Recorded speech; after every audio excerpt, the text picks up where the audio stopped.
All right. So we have talked about, let's do a quick recap so we can know where we are. We talked about what is advertising not. We talked about how to succeed in advertising, things to consider when it comes to the creation of ads. We have talked about ad networks and why people visit them and kind of the headspace they're in. And a lot has led up to this point where we want to talk about actually creating advertisements. So I want to start this off by discussing something that helped me a lot when I learned this. And I want to give credit to Blair Warren for putting this in his book, which I can't remember the name of. But he said there's basically three things that you need to understand about persuasion, and they're in a sequence, so you need to understand them sequentially. So number one, people resist unwelcomed attempts to persuade them. Number two, we cannot resist what we cannot detect. And number three, people might believe what you say, but they never doubt what they conclude. And so the reason I bring this up is understanding these three things is going to help you create advertisements. And so number one, again, people resist unwelcome attempts to persuade them. So where I live, I have, if you go into the sort of city center, you'll see, you'll be walking around this kind of like this really nice big square where there's, cafes and bars and restaurants and nightclubs and all that. And there's strip clubs too. And they have promoters working for these strip clubs. And you'll just be walking there. Honestly, like even on a Tuesday at 10 a.m., these people have no shame, right? So if you're a guy walking around there at 10 a.m. on a Tuesday morning, you can see them in the corner of your eye coming up to you, right? To try to get you to come into their strip club. And immediately, before they even have time to approach you, right, the shield comes up. You're like trying to think of excuses or whatever, like, how do I get rid of this person, right? So we resist unwelcomed attempts to persuade us, right? Number two, we can't resist what we can't detect. So if, let's say, I went into Starbucks to get a coffee and the person that was selling me the coffee was also a promoter for the strip club, I would not be able to detect that, right? Like because I was there to buy the coffee, that person would be much more likely to be able to persuade me to go to a strip club at 10 a.m. on a Tuesday morning than the promoter who's very obvious about what they're doing, right? And then number three, people might believe what you say, but they never doubt what they conclude. And I think this is incredibly powerful because you can say things as much as you want, but it's never going to compare to when somebody else convinces themselves. And so I'll give an example of this as well. So when I first got into the whole idea or the whole world of running a business online, I was sort of being exposed to this launch, the product launch. So it was an online course I was launching. It was like a 1-week launch. And the way that the guy did it was he revealed the price the day before doors were open, which I think is kind of unusual. But it was it was $2,000. And at the time I was like, damn, that's a shitload of money. Like I'd been so into joining this course, and then he's like, okay, it's $2,000. We open the doors tomorrow. And so what happened was, as soon as I found out about the price, I was like, there's no way I'm joining. That's just way too much money. And then I spent the next 24 hours until the doors opened, so to speak, convincing myself that I needed to do this. And I still remember vividly walking up the hill from where I was living and asking myself the question, what if I don't join? What's going to happen if I don't join here? And I kind of went down the road of how that would look, right? So this guy could say anything, right? And in fact, he did try to do everything that he could to try to get me to join. And by the time he dropped the price point, I was still at a hard no. And then it was me, myself, convincing me to join. So I think it's just really, really impactful. And one last note on this, and I don't know if you want to add anything, Alan, but one last note, which is really, really interesting as well. I think you'll like this, Alan, is my kid is 2 years old at the time of this recording.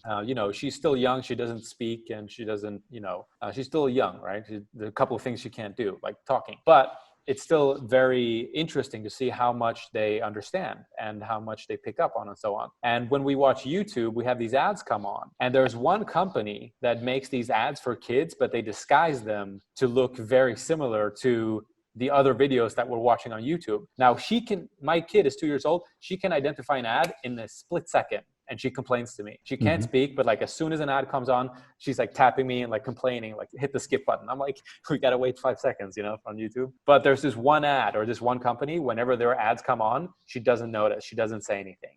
And so the reason I bring that up is like, that's just an example of people resist unwelcome attempts to persuade them. That's an example of where that's done right, where like it's sort of disguised as content. So some thoughts on that. Yeah, anything to add on those, Alan? Because to me, learning these things has been very useful just understanding those principles? No, I think those principles are amazing. Yeah. So I think they're going to tie really well into the next few things we talk about. Yeah. So you want to go into the whole thing about disruptive ideas and how to use that in advertising? Yep. So the next thing, next focus is like based on what Robert just said, is to talk about disruptive ideas and how they work in advertising. So you've heard of like, I'm sure everybody here has heard of various companies, of disruptive companies, et cetera, right? And all that means is they just disrupt a common way of doing things in the marketplace, right? So for example, Tesla was disruptive because they're like, hey, all these cars are gasoline powered cars, and then we're coming with an electric car, right? Apple was disruptive because everybody had like regular phones. Apple came with an iPhone and they were like, hey, here's this phone with a computer and you can do all this stuff. A very disruptive idea, right? And what disruptive means, it means that it disrupts the way the status quo, how things are done. And also it disrupts the marketplace by focusing all the attention on you in the marketplace. The reason that's really important is because you want to get attention, because Robert says his kids wants to skip ads. And that's very telling because attention is at a premium, right? Attention is so valuable that even YouTube is paying people a ton of money to create content to get more attention, right? So it's a cyclical thing, right? So the way we come up with a disruptive idea is to help them realize what they're really trying to do, right? What, for example, in the B2B market, let's say, for example, you're helping somebody, acquire agency clients, right? The only way to come up with a disruptive idea is to figure out like, what business are they really in, right? So it's like, what business are you in? So we have a guy, for example, we work with, he's in our accelerator, and he helps he helps gym owners get clients, right? Okay. So we were helping develop his disruptive idea. And his disruptive idea was like, well, is it to get clients for gym owners? Is it to do this or that? It's not. It's like, what business are gym owners really in, right? And we ended up discovering that the real business gym owners are in is the business of recurring revenue, right? And so all of his marketing, everything, all his ads started being focused on that, right? So you have to focus on the disruptive idea, meaning you help them what they're really trying to do, right? So same thing with like, let's say a weight loss market, right? It's like, what are they really trying to accomplish? Lose weight, feel better, etc. Once you figure out what they're really in, then you focus on that. Yeah, it's just a shortcut to getting attention, really. So like what it makes me think of, so I went to Penn State University, right? And we had a football stadium with 100,000 people, and we had these whiteout games where everybody would wear white. And there would always be one person, wearing red or something like that. And like that's the disruptive idea. Like you cannot take your eyes off it. It's like a shortcut of getting attention. Cool. So that's really good. It's really easy to, it's really easy to get attention if you use the idea of disruptive ideas. What's up? Right. So the thing is, like, as far as ad goes, we'll talk about that. It's the purpose of it is like when somebody's on one of these ad platforms, like say Facebook, YouTube, whatever, it doesn't matter, right? And they're scrolling up or down, or they're watching videos. This thing needs to disrupt them enough for them to stop and find value in there in order to consume that ad versus having higher value of looking at the other content, right? Because what you're really doing is a lot of people think that when they're running ads and, et cetera, they're competing against other people running ads, right? You're not. That's not the competition. What you're really competing against is all the other content, right? So if you're on YouTube, running ads on YouTube, you're not really competing against other people running ads on YouTube, okay? What you're really competing at are millions of views and more interesting things than your ad, right? So the video they're watching, you're competing against that. So essentially you're competing against the ecosystem in itself, right? Yeah. And that's why disruptive idea is really important, because you got to get their attention. And then basically what it does, it gets them to say, hey, look, this is more valuable than anything else around here. Come into this and then let's go from here, right? Which leads us to how to create disruptive ads, and all this stuff. So are you done with disruptive idea? Because I want to add something on that. Go ahead. Yeah, so I think the other thing that we haven't covered as far as the disruptive idea is how much it helps with conversion rates as well. Because what we talked about before at the beginning of the creating ads chapter, or whatever you want to call it, is this idea that people might believe what you say, but they never doubt what they conclude, right? So when you're coming up with a disruptive idea, when you're offering them a different way of doing something, I think something happens where they go, look, everybody's doing it this way. So I'll give you an example. With the 2-hour agency book that I wrote, everybody typically runs an agency by, doing cold calls or like collecting leads and then getting on the phone with them and having a meeting and talking about their needs and getting putting together a proposal and then sending that over and like trying to close a deal, right? And then I was like, I don't do it this way. I do it completely differently. I don't try to get, and also they all try to get these high ticket sales. What I did was I created a low ticket offer and was able to sell it through a website. So when we launched that, the disruptive idea helped a lot, because people would see that and go, hey, look, this guy is doing something that a lot of other people are doing as far as running an agency goes, but he's doing it in a completely opposite way or completely different way So if he's able to make this work, like what else does this guy know that I don't know? So I think it helps a lot with conversion rates as well, or, not rates, but it helps with converting people. But yeah, let's talk about how extrapolating ads from sales copy as opposed to just like coming up with ads, out of thin air or out of the blue. Right. So there's a concept in between what you just said and what we're talking about, this creating ads. And that's that like what Robert said, I want to add to that. That dictates also like what they buy on the back end. So like having the right ad that like what else has he got, et cetera, like having the mentality helps people move into your 5, 10, 20, 50, even $100,000 programs in the back end. So it's all connected, right? And so with the whole, so let's talk about the continuity of thought, right? And so typically what happens is like when people create, this is how it works, right? Most people out there, when they create a product, right? This is what happens. They'll create a product, not really thinking, is anybody going to buy it? Does anybody want it? Does the even product have a reason to exist, right? They'll create a product, right? For whatever reason, right? So that's one mistake they make. But let's say even they create a good product, doesn't matter. They just create something, right? Yeah. And then what they do is they go create ads, right? Separately. And the ads have nothing to do with the product, right? The ads are like, an afterthought, right? And so what they try to do is they try to bolt on the product onto the ads and then try to bolt it onto the marketplace, right? The most successful guys I know, what they do is they build offers and products and ads within the marketplace, right? So for example, I know guys that will go, we didn't talk about this because I don't think anybody here's going to want to run it, but like there's these networks like Exoclick, et cetera, that specialize in adult traffic, right? Like adult websites, right? Like Pornhub, et cetera, all those sites, right? So I know guys whose entire business model is to creating offers like adult offers like male dating and stuff like that. Like in these ecosystems, they do really well, right? And then I know guys who are just say, I'm going to go create ads just specifically for the Facebook ecosystem. I know guys are just, I'm going to create products and ads just for the YouTube ecosystem. They do really well, right? What a lot of people do is they'll just create a product and say, okay, now I'm going to go run ads. And they go try to run ads and it fails. Then what they do is they go try and then they're like, okay, well, the secret is in a Facebook agency or something, hiring an agency, right? Then they go hire an agency, they pay them, I don't know, like a 4 or 5 month retainer, $2,000-$3,000 a month, and it doesn't work, right? And then they blame it. And the thing is, the big secret that nobody wants to talk about in the entire industry is that the Facebook agencies are irrelevant. Like that, like what they do is they'll get an offer, right? That's really great, that converts really well, and they'll just run ads. We'll talk about extrapolated from their offer, do really well, and they'll say, look at how great we are, right? When it has nothing to do with them, it's the whole offer, right? So the way to do ads, right? The way to do ads, you got to look at it. When somebody sees your ad, they have to go somewhere, right? They have to do something. An ad, it doesn't just exist in its own for its own sake. It has a purpose, right? Its purpose is to get the person over to your landing page to consume the sales message and then to go to the checkout page, buy your stuff and so forth, right? To ascend them into the funnel to $1 billion, right? And the only way to do it is to extrapolate it from the sales copy, right? So what we do is we don't create the ads first. We create the sales copy first, right? We create the sales copy first. And then what we do is everything that's based, every thought, every idea, every little golden nugget that's on a page, we turn that into the ad, right? So what we'll do is we'll create like 20, 30 ads based on a sales page. And this is really easy, right? Because like all the sales copy is there. So all you do is you literally take an image from the sales page, you put it into the ad, and then you take some sales copy somewhere from the page and stick it into the ad. So what happens is when they click on the ad, you have first off, it activates the right person, okay? So as far as activating right people, you can activate, like, let's say out of 1,000 people, like you'll have a spectrum. You'll have 100 who will respond to this, 100 who will respond to that, 100 who will respond to that, et cetera, right? It's like you have a spectrum. It'll activate the right segment of the people to come to your page, okay? And then the extension, based on what the ad said, that page will be like an extension of what it is, right? And it's like, okay, here's all the other stuff on the page. Then they read the page or watch the video or webinar or whatever, right? And then they end up buying, right? So that's how that works. It's kind of like when you go into a grocery store and they have like a little table with samples of like a sausage or something.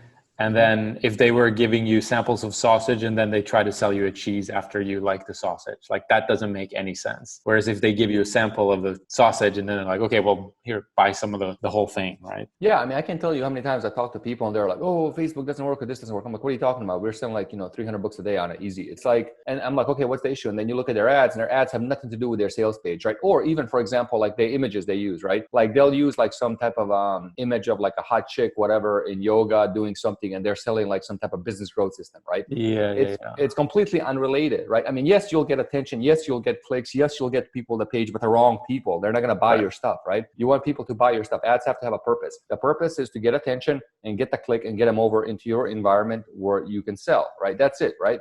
And so a lot of people use stupid images, etc. And so based on market awareness, depending what image you use, like the best is to start with the images of your product, right? Okay. So like every market out there, because there's a billion people trying to do this now, is mature. So it's best to use your product. So if you're selling books, take a picture of your book and take some copy from your sales page, put it underneath there, yada, yada, yada, click here to learn more, download now, whatever, and then have them come over. And then the next best is like to take lifestyle pictures or whatever you have from your page and use that in the ads, right? But always try to use all the assets from the sales page or sales video, whatever, or a webinar over in the ad itself, right? Now, if you're running YouTube, same thing. Like take some of your sales copy, move it over. The best ads on YouTube are actually mini VSLs. They're just like condensed versions of the sales video or whatever you're selling in there, right? Because on YouTube now, what we're seeing is that people don't want to move off of YouTube. Like before it used to be like, hey, here's a 1 minute ad, then come into this. Now people are sticking 12, 15, 20-minute videos in there because they're like, hell, they'll just watch it on YouTube, the whole thing.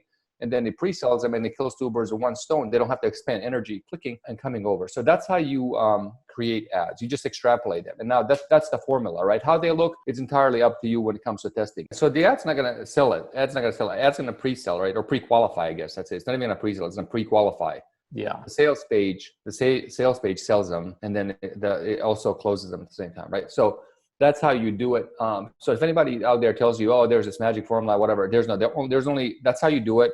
And then the only way to improve it is to test, okay? Because you don't know. That's the thing, right? And like I said, like every market has like this massive spectrum. I'll give you an example. Years ago, like 10 years ago, everybody was doing $37 ebooks, right? And then I came in a marketplace with a $500 product, right? Because my hypothesis at the time was there's a spectrum. Let's say out of every 1,000 people, there's like, 100, 200 people who think, okay, $37 ebooks are cheap shit that doesn't work.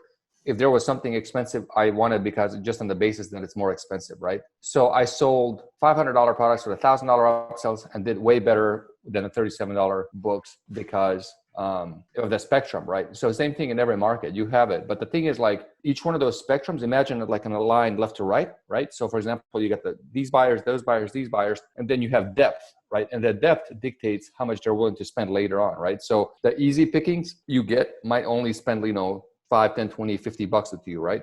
But then on the right-hand side, which is, for example, it gets a lot harder to acquire customers, right? Those people are they want more copy, they want more stuff, they want, more stuff. Those guys might spend $50,000 with you, but that might be harder to get, right? So if you look at it, easy, gets $50 value, harder, a little harder, not too much harder, it gets $50,000 value. So huge difference, right? So speaking of value, next up is we have this thing here called ads of value. So Robert, you tackled that one. Okay, so ads of value, I'll give my take on it and you take yours. But to me, it's getting, I guess, increasingly difficult to do flat out promotions or flat out advertising without providing any sort of benefit. I think as consumers, we just get more and more selective and our attention gets more and more expensive and difficult to acquire. And so the way to acquire it is to disguise ads by actually providing, or disguise, sales attempts by actually providing value. And as I'm talking about this, I'm trying to think of because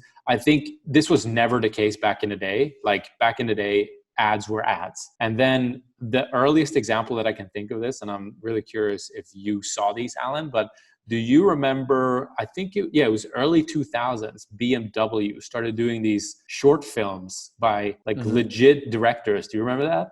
Mm-hmm. Yeah. And those were super cool. So they stopped being like, hey, here's a BMW. It's got 350 horsepower.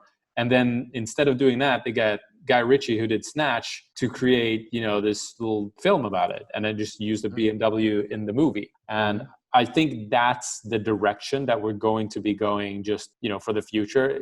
I think the scales are going to tip more and more in that direction where your ads actually have to bring value. And if you don't, you're going to be, losing a lot of money. Well, the interesting thing now, right, is so I agree with you. So one of the biggest breakthroughs is back in 2008, we were running a lot of nutritional supplements, right? And so what we started doing, we started building our own news sites. And so if you were running, let's say on New York Times, you wanted to have your own website that looked similar to New York Times, right? Where it was talking about your stuff. So we had a bunch of articles about different health things. And of course we had our articles about our supplements, right? That we owned. And the conversions went through a roof. I mean, it went from 2% to 10%, right? But the thing is about ads of value, what's really interesting is you have to realize the ecosystems you operate in once again, right? So for example, on Facebook, right? On Facebook, you have a lot of people, and right now Facebook is pushing groups, right? Well, all the people that are organizing groups, what are they doing? They're just basically hoarding people into little herds in a group, and they're selling them stuff, right? So you have thousands of these groups by all these little guru guys, right, or girls, and their entire days like, hey, I got a whole bunch of people in this group. I got their attention. I'm going to post quote unquote content, but really I'm just going to sell them shit, right? And so that's what happens all day, right? That's on Facebook, okay? So it's not just you trying to sell them stuff. It's not other people running ads trying to sell them stuff. It's everybody else that's creating content that's trying to sell them stuff too, right? Same thing on YouTube. You watch any fitness influencers, right? Oh, boom, I have my own protein. You know, look at my protein, buy my pre-workout, buy my t-shirts, right? So again, you're not only competing with the people who are running ads, you're also competing with people who are actually creating the content where the ads are ran, right? Yeah. So you're competing with so much. So before, like Robert said, it was just like you and maybe a few other companies running ads, and it was it, right? It was like a thing, and everybody else is a consumer, right? Now it's this like really gray area where you have everybody trying to like have a side hustle, like little hustle, whatever hustles, you know, left and right, trying to do this, right? The interesting thing is that it's activating a lot of buyers, right? And so once that the benefit of that is activating a lot of buyers. So once the buyers are activated in the market, they just buy a ton of stuff, right? But at the same time, a lot of people are being sold to, right, by a lot of different things. And so they all have like limited budgets, right? So for example, if I'm into like say fitness and I buy a jug of protein, I don't need to buy 3 more jugs of protein, right? Like the ad needs to like really get me to buy another jug of protein if I need it, because it's like that need is met, right? And so we see this everywhere. It's like you have to be kind of the first to meet a need, but then at the same time you have to create ads and a value to create answer to whatever question, problem, whatever they have. You have to be that, and they only can do that through value, right? Yeah. And you can't just be part of that noise, right? And so like sitting there having a bunch of noise isn't going to help, right? I think this is why some content creators are really making a lot of money. It's because like they provide value first. A lot of them are not natural, you know, marketers or salespeople. So all they do is all they know how to do is create content. So that like they focus on that first, they build up their audience, and then somebody's like, hey, you should launch merch, or like you should do a supplement or whatever. And they just crush it because they've just been providing value for so long. Mm-hmm. So we're going to leave you with one thought here with that, guys, is that you can't penetrate a market by force. Okay. Now it's like, now the next point is important because it talks about adds a value and like, how do you create like, let's dig into this, right? Because like, right, it's kind of surface thing. They know what that means, but how do you actually do it? Right. And that's where market research comes in, right? You have to figure out what that market wants. Okay. Well, there's two markets in every market, right? There's the people that give you money, which are buyers, and there's people that don't give you money, which are just spectators, right? Okay. Spectators don't mean shit, because they don't contribute to your AOV, to your sales cycle, to your cash flow, nothing, right? They're just there, okay? But you still pay for them, right? That's the problem. You're still paying for them, right? So whether you like it or not, you're paying for spectators and you're paying for buyers. But you want more buyers than you want spectators. And once you have the spectrum, favoring more than the other with the AOVs and sales, whatever, you make money, right? So for every dollar you spend, $2 comes back, hopefully, right? That's the equation, like money in, money out, right? More money has to come in, then more money goes out, and then you accumulate more money, right? So what you have to do is you have to go on websites like Amazon, and Barnes and Noble. It doesn't matter. Any web, like even drugs.com has like reviews for drugs. So for example, we have a guy in our program, in our high ticket stuff, whatever we're doing. He talks about how, he went into a fitness market, right? And like he wants to sell supplements, right? And so he was like, where do you research? So I was like, okay, go on Amazon. So I went on Amazon. I'm like, find the top selling books on weight loss, right? For women. He did it. And then it was like, okay, read all the reviews, right? And then Amazon has this thing, verified purchases. And then he read all the reviews, like hundreds and hundreds of reviews, right? And he got like an insane insight into why people buy, because they'll tell you, right? So if you think about it, if somebody goes on Amazon, buys a book, actually reads it, puts it in practice, then goes back to Amazon to leave this like chunky, 10 paragraph review, that person's vested, right? They're trying to tell you something, right? So pay attention to him, because those people are on the buyer spectrum. They're not on the prospect spectrum, right? So then if you want to sell supplements, like go on drugs.com and then look at the prescription medicine for people who actually get prescription supplements to lose weight, and look at the reviews, what they say, right? And then he read that and it's like, okay, I see why people are buying supplements to lose weight from drugs.com, from actually go to the doctor, right? So it's a lot of energy expended. Then you can go on Amazon again, you can look at the reviews, you can go on bodybuilding.com, you can look at fat burners, you can look all sorts of stuff but you want to find people that are buying stuff, consuming it, and coming back, because that's a lot of energy expended, right?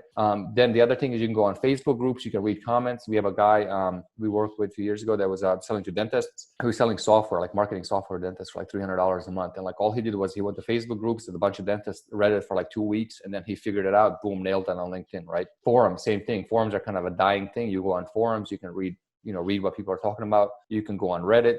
And what you really want to pay attention to is two things. Like one, you want to pay attention to the theme, right? The theme. So for example, in the fitness community, the keto is the theme, right? So it's like when keto kind of became the theme, the trending thing, you can put up like dog shit that's with keto and people would buy it and use it, right? It doesn't matter what it was, like anything keto sold, right? So you can take anything, right? The other thing you want to talk about, like focus on, is like not just thematically, but also the products being sold and why people are buying it, right? And so what happens is, like when you're looking at why people are buying the products, they're not buying the products because of the product. They're buying the product because of the marketing behind the product, right? So once you see a product that keeps getting referenced, et cetera, nonstop, right? What you want to do is you want to go find that product and figure out the marketing behind it and pay attention to what are they saying that's really activating these buyers and getting them to do this, right? So for example, Kino Body on YouTube, he sells his little supplements, whatever. His whole thing is like, you can eat, you don't have to eat ever. You eat like once a year or something. And then like, you lose weight, right? That's his deal. And so like people are like, oh, I really like eating once a day or something, right? Like, cool. And like, so he has a shit ton of people losing weight because they're actually lowering their calories. And that's the marketing, right? So in the weight loss industry, it's all about calories in, calories out, wrapped up in new thing, right? So it's like, hey, let's cut out carbs, automatically lower calories, people lose weight. Let's cut out eating 20 hours a day, automatically people lose weight because they can't eat that much in 4 hours. You can't cheat, you don't have to measure food. So that's it. And Robert, you have one thing you just added to our notes. So talk about that. Yeah. So when it comes to market research, because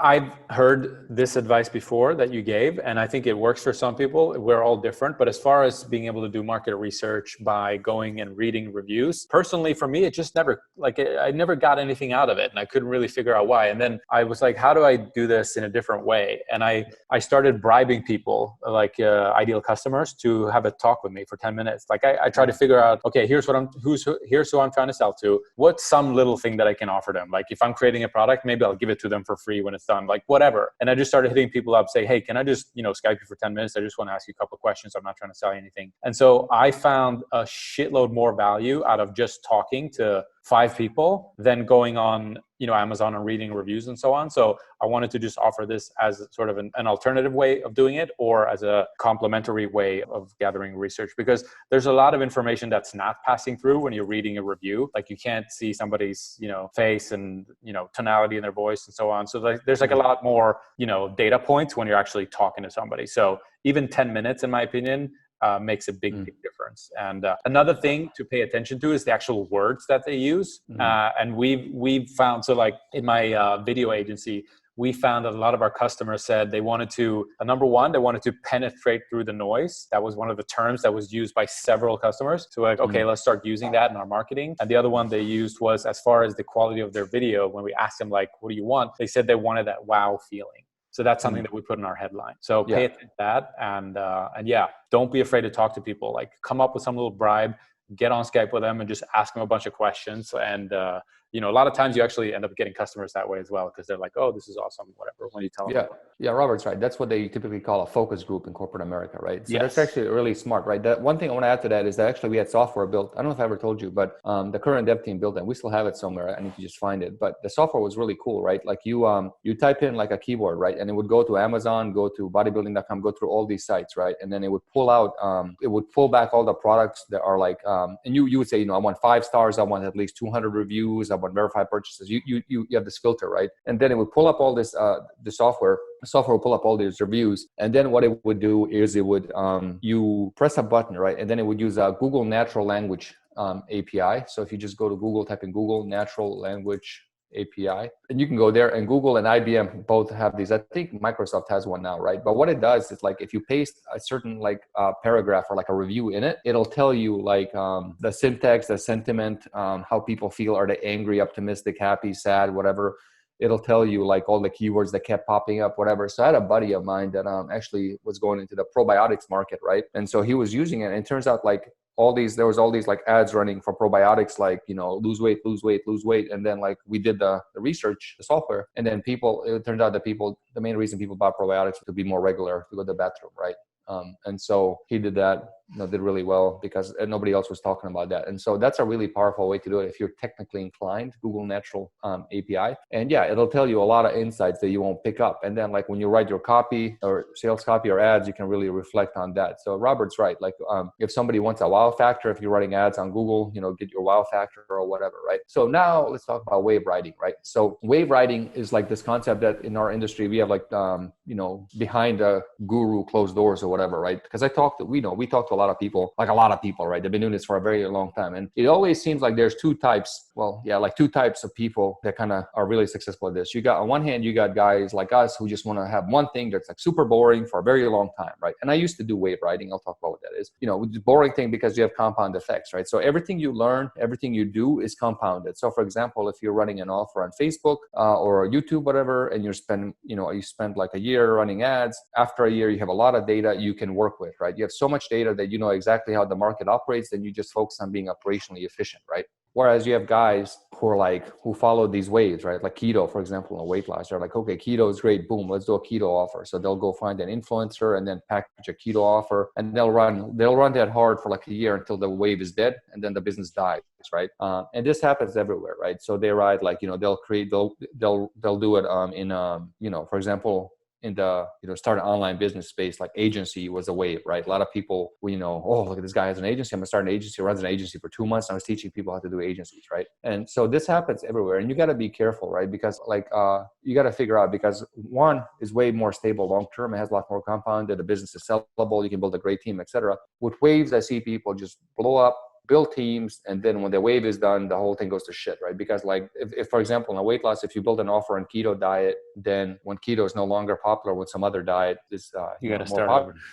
Yeah, you got your whole identity, everything is just dead, like so you got to start over again. So not much more to say than that. Do you want to add anything to it? Well, yeah, I mean, so that's kind of the concept of wave writing, but I think as far as using it in advertising, I think it's not as big of a deal, right? Because you could kind of create new ads quite easily. But I believe if you were able to use the concept of wave writing in your advertising, you would be seeing better conversion rates just because you're staying much more current. Like just as we go through the coronavirus, you start to see more and more offers and people and products and so on mention it in one way or another, whether it's in their ad or on their sales page and so on. Yeah. And so in that respect, I think it's good. And one thing that you mentioned to one of our students the other day, which I never thought about, but it's really true, and it's kind of on the same topic, is this idea of like, if you've got a product stack that shows your product and there's an old iPad on there, the person who's looking at that is subconsciously thinking, well, this has to be an old product because,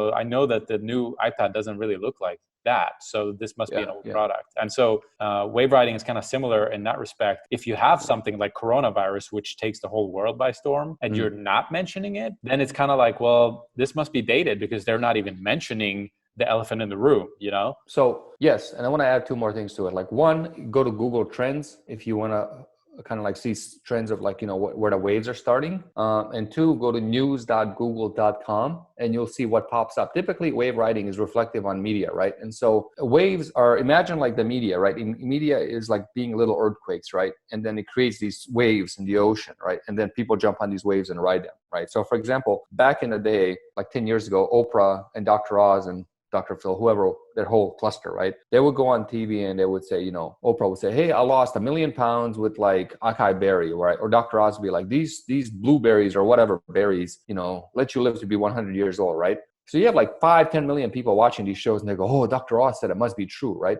And the guys, the wave riders would be like, okay, shit, let's go make an offer. So they go write an offer and it's like, boom, it's like the thing blows up because everybody's on Google searching. So they create the wave and they just jump on it. And then the conversions are higher. You make a ton of money. It's a really great way to make a lot of money, right? So for example, I know a ton of guys that are wave riders. They were in the keto space, kind of fiddle fucking around because I think that's more on a decline now because people are sick of it. And so, when Corona started hitting news.google.com, and you want to use news.google.com because it's an aggregator. And the other thing is like Reddit/all because it tells you like more stories pop up and how many people vote on it. So, they saw that Corona, and there was these articles kept popping up how vitamin D increases immunity, right? Well, guess what? Next thing, they're all like, hey, get cheap vitamin D, stick a label on it, sell it for $100 as like, immunity boosting supplement. And boom, they did really well. They did really, really well, right? And so that's what you want to pay attention to media and the news and what's at top of mind awareness of society. So right now, like as we're recording this, all these riots are happening.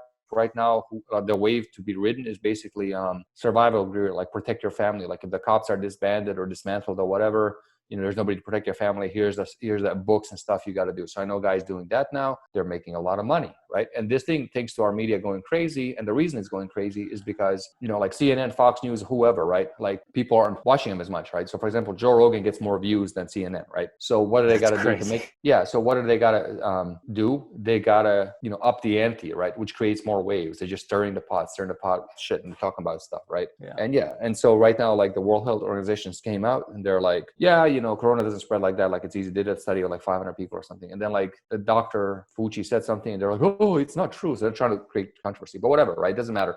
For us, the benefit is they create these waves where you can jump on and then make a lot of money. So pay attention to that, right? Because some people really like that. And it's a great way to kind of like build very heavy cash flow businesses without having the obligation or commitment to them long term, right? So the wave riders typically operate like they'll come in, make a shit ton of money in like 3, 4, 5 months, and then go travel and hang out for like a year and a half, and then do it again, right? So they're kind of do that. So just beware if you're getting into it, what you're getting into, because it's exhausting. But like Alan said, you can make really good money from that. Yeah. So next up is the geometry of an ad, right? So one thing, guys, is like my mind is like very abstract. There's like a billion things in there. So sometimes we pull things out and it takes a little minute to remember what we meant by them, right? So we talked about this earlier. Like geometry of ads is like the idea of like how people look at ads, right? Like from different angles. And it's all about perspectives, right? So when you look at an ad, right, you have to, everybody, because we're all walking around in our lives with like a filter, right? With a filter, right? So if you're a guy, you see a certain world. If you're an older guy, you see a world in a different way. If you're a woman, you see a world a different way, right? And you have these filters, and the filter is basically all our life experiences, everything. And so everything that comes into you goes to that filter based on your experiences. That's how the human brain works, right? And so the thing is with ads, and we talked about this a second ago, is that you want to use ads that are extrapolated from your sales page, but at the same time that are conducive to that filter. And so that perspective, when that person is looking at the ad, that perspective makes sense. See, that's the geometry of the ad, right? Otherwise, some guys, for example, will use like attractive women to get attention, but it detracts from the attention. You get the wrong attention, right? So again, you gotta get them to go to the page. And that basically one other thing is like you gotta try to look at the worldview of your audience, right? What's the worldview of your audience? So for example, in the agency space, it's a lot of people who just want to be in their basements. And, they don't want to talk to anybody. They just want to like cold mail people, whatever, get clients. And then they want somebody else to do their work. And they have a certain limit that they want to get to, like $10,000 a month, whatever, right? But then if you come in there and you're like, hey, we're going to make you a superstar, you got to get on video, and we're going to make you an extrovert. It's like they don't want any of that, right? So the filter, you have to import that. So that's with that. Next is translating ads, right? And this is a big one, right? And what I mean by translating ads is that they don't really translate, right? So a lot of people will do is they'll try to take an ad from one environment and put it into the other environment, right? So for example, they'll try to take an email and then turn it into an ad, or then they'll try to take this and turn it has a different intent, right? Because the audience has a different thing, right? So don't do that. Like, so ads don't really translate, right? You have to kind of like freshen up the ad for it to work. And so like if you take an ad that works really well on Facebook and then you try to stick that ad on YouTube, it's not going to have the same effect because of a different ecosystem, or on Google, right? Yeah. So I'll just throw in a really good example here that I came up with right now. So if you did an ad for Instagram stories where the call to action is swipe up, and then you put that out on YouTube and you're like, hey, swipe up to learn more, it doesn't work, right? Because you can't swipe up on YouTube. So like, that's kind of what we're talking about. There's like contextual differences with all the platforms. Exactly. Yeah. That's exactly it. Next up is the time factor of ads. Like time is always like the thing, like every metric, everything we do is like in life is based around time, right? And so the rule of thumb is the longer the ad, the more you focus on qualifying the people coming to the page, right? Okay. And so that typically speaking, it's like if you're going to do a video ad, it's better that it's longer, right? Because the thing is like so for example, what you want to do is like if you have a video ad, okay, and if you have two ads, for example, one is like 2 minutes and one is 8 minutes, right? The 8-minute ad is always going to do better, because what happens is like if you take whatever you're going to say in the first 2-minute ad, put that into the 2 minutes of the 8-minute ad and keep talking, right? So when we used to run webinars, what we used to do was run autoplay webinars with this like special tech we had. And then at the end, all we did was we had this thing where we would just dupe the webinar and just say automatic replay starting now, 5, 4, 3, 2, 1, and the replay would start. It would be like 3, 4 times, right? And you would be shocked to see how many people, like you have 1,000 people show up, and you'd have like 300 people watching replay number 3. It was crazy. Like we just replay, and like and more buy every time. It's the same close, same everything. And more of them just buy, right? And so you always want to have a longer ad because it qualifies more people. And also, if they're going to spend the time watching it, let them spend the time watching it, right? If they get the experience of what they want within 2 minutes, they can click on it and they can continue. There's no harm done, right? So longer ads qualify more people, right? Now, the difference is like if you want to have image ads, video ads, we'll talk about in a second. The next step is desktop and mobile ads. So Robert has a really great way of making decisions. So we're going to have you talk about that one because of, the price of the decisions, desktop decision, or it's a cheap decision, a mobile decision. Yeah, okay. So I don't know if this is true for everybody, but it's certainly true for me. The decisions that I make on my phone, buying decisions, are different than the decisions I make on my desktop. And those decisions on my desktop are different from the decisions that I make that I'm on the phone with somebody.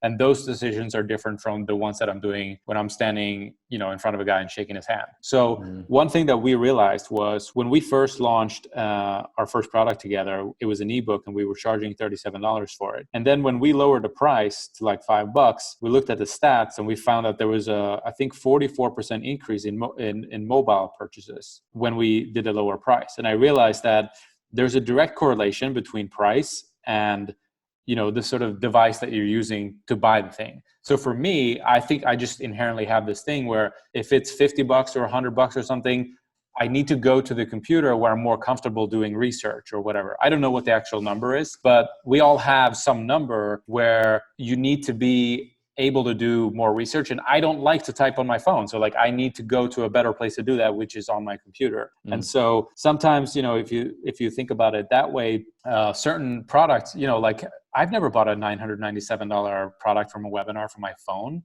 Like, I've never done that. So if that's how most people operate, then you're missing out on the people who basically only have a smartphone. Like they don't even enter your world because you were not able to sell them anything because, right out the gate, you were charging them $1,000 and that's just not the kind of purchase that you're going to make from your phone. So I think that's important to think about. Yeah, but also like the attention, right? So like a mobile phone, it's like this thing, it's like so small they have to pack a lot. So like I'm on my computer now, recording this, Robert, I have space to look at the screen. I have space to, have Skype open, I have iMessages, Slack, all these things I can have open because I work on a massive 34-inch monitor, right? But when I'm on a phone, can't do any of it, right? Because whatever you're on, especially like on Apple devices, it takes over the screen. So you have a text pop-up, you click it, boom, it closes whatever you're doing, right? So the switching cost is also has an effect, So lower price product. That's why we advocate like, selling lower end products and then moving them up because you have way more capture of the mind share and wallet share, right? So now with that in mind, let's talk about different types of ads, right? As of now, and I think in the future, this is going to change with, virtual reality and everything. We have two types of ads. We can do image ads or video ads, right? Or just text, I guess. Yeah, that's true. I guess 3. Yeah. So image, text, and video ads. Okay. And so basically, it's all focused on attention, watching versus reading, right? Now, like certain markets respond better to certain ads, and it's not necessarily the market of like, if you're in this market or that market. It's the basis of what the demographic of your market is, like how old are they, right? So I know like a lot of guys are in the alternative health space and their primary market is baby boomers, right? Well, like everybody that was kind of like an adult up to like 98 or something, right? Or 2000 tends to like to read more, right? Because like the bandwidth wasn't there for video. So everybody's a reader, right? Like they grew up reading books, they grew up reading newspapers, articles, etc., right? And the conversation was like, have you read that article? Have you read the article, right? So older folks, I'd say like 45 up, like to read, right? So typically with them, always like text ads are going to do better because text sales pages do better. Younger folks, video ads tend to do better because they hit reading, right? A lot of people, believe it or not, can't read well. It's a thing. Like the way they read, the way they process information is actually like there's a lot of friction in their brains to synthesize words from a page in their brains, right? So there's a lot of people that can't read well out there, and so you got to be careful about that. But again, you should test all of it. You should test image ads and video ads because also based on the market sophistication, right? And if there's like a shit ton of people doing video ads, image ads are going to do better because attention, right? So if, for example, if me and Robert are running an ad and there's like a bunch of other guys running video ads, if you put up an image ad, we can capture more attention, right? Because for them to capture attentions, they have to enter the time factor, which is like 30 seconds, 40 seconds, 50 seconds, right? And the other problem with video ads is, and like being on video as well, is that people judge you, right? So it's actually been proven that like if you're really attractive, you get lesser criminal sentences, right? So like attractive people get like lesser, because the humans are very biased, right? And so if you're like attractive on video, then people will like you, they'll respond to you, they think you're trustworthy, all this stuff. If you're unattractive on video, people are very judgy, like they look at what you wear, what the background is, etc. They could affect it, right? The easy way to overcome that is just to create image ads, right? And typically of your product, because hey, here's the product, and they can't judge anything from it, right? It's a really powerful way to do it. And the other good thing is the image ads you can test easier, right? So you can just have a bunch of them, they rotate really quickly, they get the clicks, and you see what works. Whereas with video ads, you get the time production, you got to put it together, splice it, put the subtext, do all that stuff, right? Big so pain we in always, the ass. yeah, so we always recommend doing image ads first, because hey, if they work, and don't break what's working. So let's talk about that. So with image ads, the basic thing you got to do is with every ad has to have a purpose, which is that to capture attention, right? That's the first thing. Without attention, nothing happens. So you don't have to stand out for the rest of the page, right? It doesn't look like the ad. And so what we might mean by that is like if you have an ad on Facebook, you can do a little preview or whatever, or anywhere. You can click a little preview. It'll tell you what the ad will look like. You want to kind of look at it contextual and say, okay, does this look like it's part of the content, part of the conversation happening on Facebook, but it doesn't really stick out like an ad, right? So if you look at like a lot of ads on Facebook, you'll see like for these branding companies or whatever, Kickstarters, like as soon as you see the damn thing come up, you're like, oh, ad, like you instantly know it's an ad. And as soon as you know if it's an ad, you're like, I don't want to buy anything right now, fuck off, right? Like don't talk to me, right?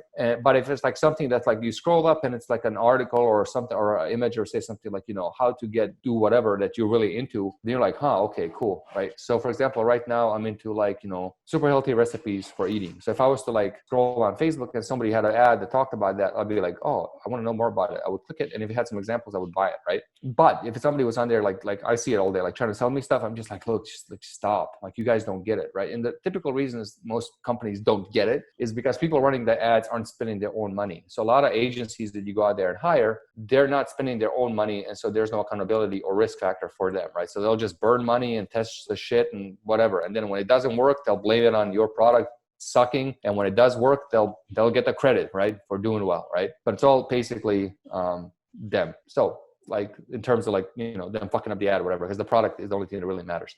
So image ads capture attention to make it look like an ad, and then you want to basically copy, extrapolate the copy under the ad from your sales page, and then it's based on market awareness and sophistication. So if everybody knows what, like for example, keto diet is, then you want to talk about, get to the point, talk about keto diet. If they don't know what show them the product. Then if they don't know about it, you got to show them the results, etc. Right? So I think we covered that already earlier, so we're not going to touch upon that. And next up is video ads, right? So video became prevalent when bandwidth increased. So I think when we started LTE on phones, people could actually watch videos because the bandwidth and they increased, right? The problem with video ads again is a time consumption. You're asking somebody like upon first they like the first ever meeting between you and them is for them to listen to your shit, right? For like however long, right? And that's a big ask, right? And that's why the first 3 seconds are the most important. Those first 3 seconds, you got to say something that gets them going. So first 3 seconds. And then the other thing you have to do is have subtitles, right? You have to have subtitles because if video plays on mute, they're not going to be able to see it. They'll just see your mouth moving without really anything happening, and they'll just move on. Again,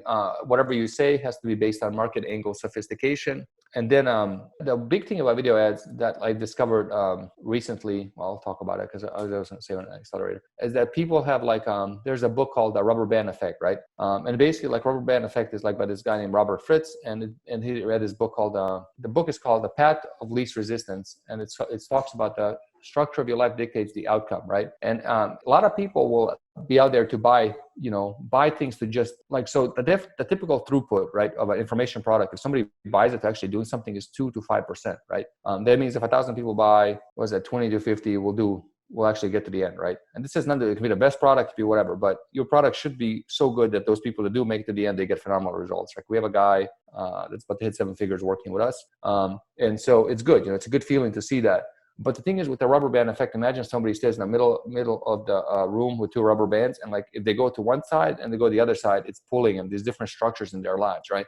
So what we found was that people buy stuff just to kind of like get rid of tension in their lives, right? So for example, like in the weight loss market, right? If they have to wake up every morning, look in a mirror and aren't happy with what they see, right? Like to them, they'll go buy a product just so they tell, you know what, I did something about it. And that something is I bought that product and, I'll do it later, right? It's like part one of, getting to where they want to be, right? Now, the thing is like that person lives in a very negative mind state. And so when you're doing video ads, you have to understand that. And if you understand that, then you can go and the first 3 seconds can be that, right? Which we call it like basically like a punch in the gut opening, right? So it can say something like, hey, I know you don't like what you see in a mirror, right? And like when you say that to somebody, like a weight loss market goes, what? Right? But like they know it's true, right? It creates that knot in their stomach, right? And so like I can't talk about the copy we're gonna have for automatic clients, but like stuff like that, right? It's like you have to open with a punch in the gut, and it's typically like, are they in this like negative space or positive space mentally, and why are they buying it? And so if you read a book called Path of Least Resistance, it talks about that, and that extrapolates out the video ad. So use that. Okay, next up is split testing guidelines.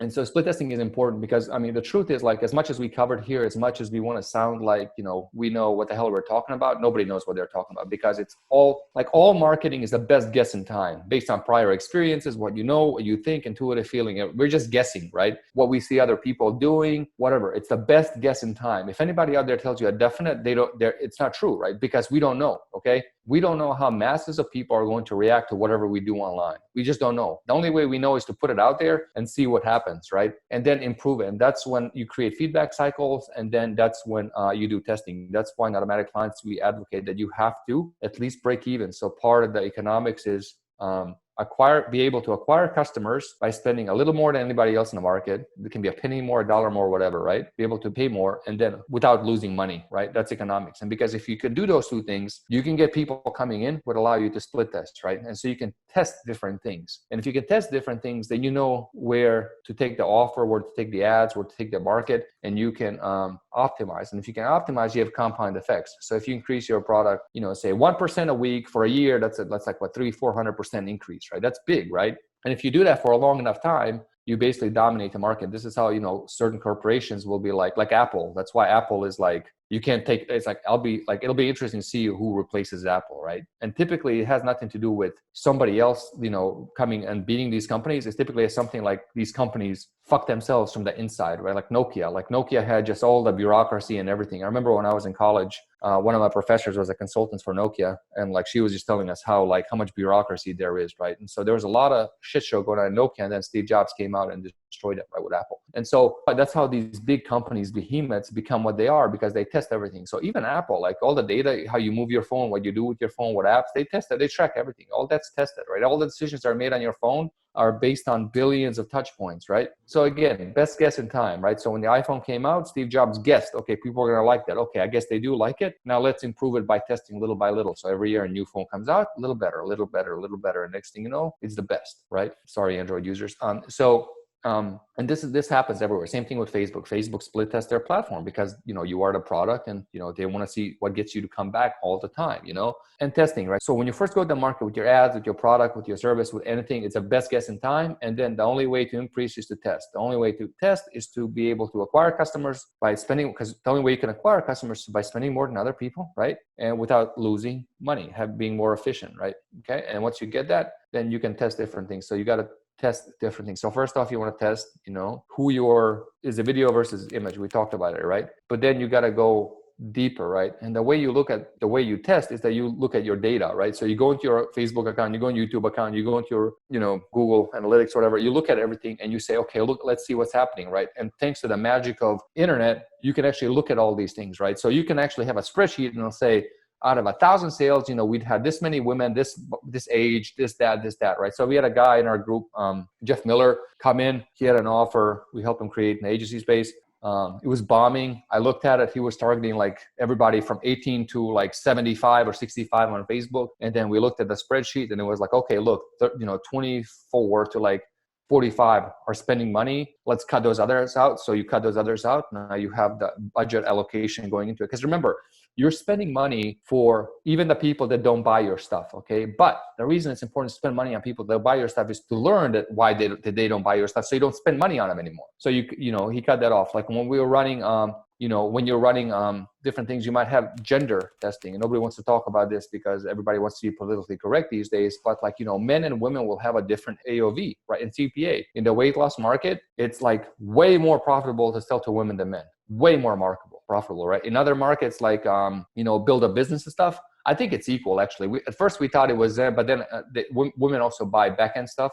So I think it's a wash, right? Then you got age testing. Age testing is really important. If you're selling $5,000 programs or $10,000 programs, somebody that's 18 years old, the likelihood of them buying it is not going to be very big because they simply don't have it. How many 18-year-olds do you know have $10,000 to spend on your thing? Very few, right? And then the ones you get, they might borrow it from their parents. You don't want that. You don't want people getting loans and borrowing to buy your stuff. It's not good, right? Or, if you get like a 65-year-old who's not technologically savvy and you're starting to sell them consulting or coaching or whatever, and, if you're entrepreneur market, like help them start a business or build a business or whatever, that person's not going to know what they're doing. And so you'll take their money and then, you'll deal with it for 2 years because they don't know how to turn a computer on. So bad idea, right? Next up is also location testing. Typically when you're running, you can see which countries, right? Which countries tend to do well. So we ran ads and everything, the UK to the Middle East. Middle East, extremely good. Singapore, Japan, South Korea. We haven't ran ads to North Korea yet because we can't.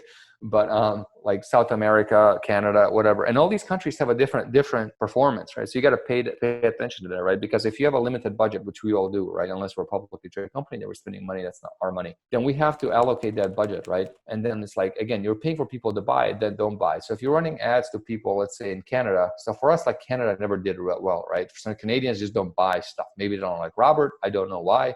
But maybe they'll like me if I get on video, who knows? But like Canada doesn't do well, right? But US does. And so all we do is say, okay, Canada isn't doing well. We take the budget we had for Canada, we double into the United States, boom, more money, right? And then what you do is basically out of that, you extrapolate the most profitable packets, and then you're moving budgets from lower profitability areas to higher profitability segments, right? And you do it. And then what happens is when you have the higher profitability segments, you want to allocate 20%, and that's in the next scaling ads, 20% of that budget into testing new ads for that segment, because all segments fatigue, right? Except Google Display. For some reason, Google Display you can run for like a decade, right? Without changing ads. So you want to have 20% new ads, whatever, and then hopefully the new ads aren't losing money. So you create like a protocol on testing, right? On testing new ads, right?